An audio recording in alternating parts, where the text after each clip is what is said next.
வணக்கம்ங்க. இன்றைக்கி எல்லாத்துக்கும் பிடிச்ச மாதிரி ஒரு சூப்பரான பச்சை கத்திரிக்காய் புளிக்குழம்பு எப்படி செய்கிறேன்னு சொல்லி பார்க்கலாம். அதுக்கு ஒரு கடாயில் ஆயில் விட்டு ஆயில் காஞ்ச பின்னாடி வெந்தயம் சேர்த்திக்கலாம். வெந்தயம் பொரியட்டு, வெந்தயம் பொரிஞ்சோடனே கடுகு சேர்த்திக்கலாம். வெந்தயம் கருகிடக்கூடாது, பார்த்துக்குங்க. கடுகு பொரிஞ்சோடனே கறிவேப்பிலை சேர்த்திக்கலாம். கறிவேப்பிலை கூடவே ஒரு 10-15 சின்ன வெங்காயத்தை சின்ன சின்னதாக கட் பண்ணி வச்சுருக்கேன், அதையும் சேர்த்திக்கிட்டு அது கூடவே ஒரு கட்டை பூண்டையும் சேர்த்திக்கலாம். இதெல்லாம் நல்லா வதங்கட்டும். இந்த கத்திரிக்காய் புளிக்குழம்பு டேஸ்ட் ரொம்ப சூப்பராக இருக்குங்க. கத்திரிக்காய் பிடிக்காதவங்க கூட இந்த மாதிரி செஞ்சு கொடுத்தீங்கன்னா ரொம்ப விரும்பி சாப்பிடுவாங்க.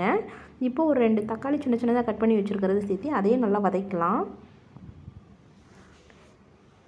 இந்த குழம்புக்கு தக்காளி வெங்காயம் தாங்க, சின்ன வெங்காயம் தாங்க ஹைலைட்டே. டேஸ்ட் அதுதான் நல்லாயிருக்கும். தக்காளி நல்லா வதங்கட்டும். இது கூடயே உப்பு சேர்த்திக்கலாங்க. உப்பு சேர்த்துனாவே தக்காளி வெங்காயம் நல்லா வதங்கி வந்துடும்.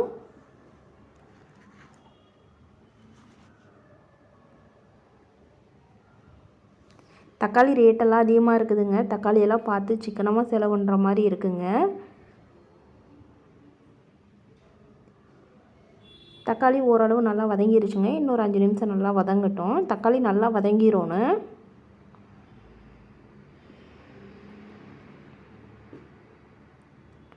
இந்த குழம்பு சாதத்துக்கு அப்புறம் இந்த தோசை கூட சூப்பராக இருக்குங்க தொட்டு சாப்பிடும்போது.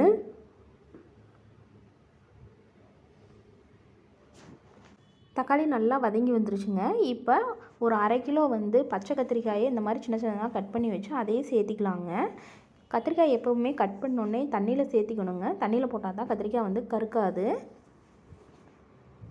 இப்போ கத்திரிக்காய் நல்லா வதங்கட்டும்.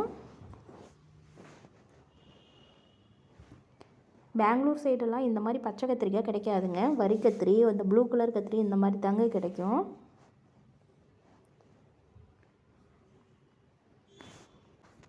இப்போ இது கூடயே ஒரு நெல்லிக்காய் சைஸ் அளவுக்கு புளி கரைச்சி சேர்த்திக்கலாங்க. தக்காளி ஆல்ரெடி புளிப்பு இருக்குது, புளிப்பு பார்த்து சேர்த்திக்கிங்க.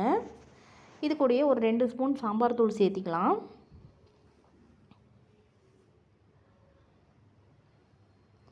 சாம்பார் தூள் எல்லாம் சேர்த்தி நல்லா கொதிக்க விடலாம். நல்லா வேகட்டும்.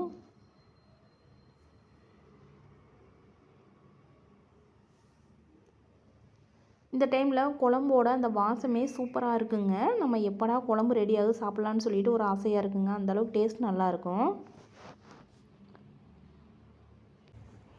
இந்த கத்திரிக்காய் குழம்பு ரெடி ஆகும்போதே அவ்வளோ ஒரு மணமாகவும் டேஸ்ட்டாகவும் இருக்குங்க.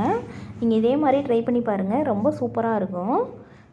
இந்த கத்திரிக்காய் குழம்பு ரொம்ப தண்ணியாட்டம் இல்லாமல் ஓரளவு கெட்டியாக இருந்தால் தாங்க சாப்பிட்றதுக்கு நல்லாயிருக்கும். இந்த மாதிரி பதத்தில் இருக்கணும். பாருங்கள், பார்க்கும்போதே எப்படி சூப்பராக இருக்குன்ட்டு.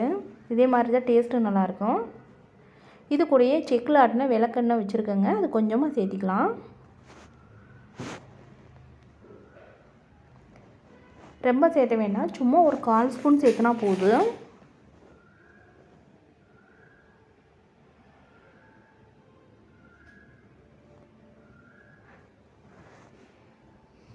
அவ்வளோதாங்க, சூப்பரான ஒரு டேஸ்ட்டான பச்சை கத்திரிக்காய் புளிக்குழம்பு ரெடி ஆயிடுச்சுங்க. நீங்களும் இதே மாதிரி உங்கள் வீட்டில் ட்ரை பண்ணி பாருங்கள். உங்களுக்கு இந்த வீடியோ பிடிச்சிருந்துச்சுன்னா கண்டிப்பாக சப்ஸ்கிரைப் பண்ணுங்கள், ஷேர் பண்ணுங்கள், கமெண்ட் பண்ணுங்கள், லைக் பண்ணுங்கள். மறக்காமல் பெல் ஐக்கான் பட்டனை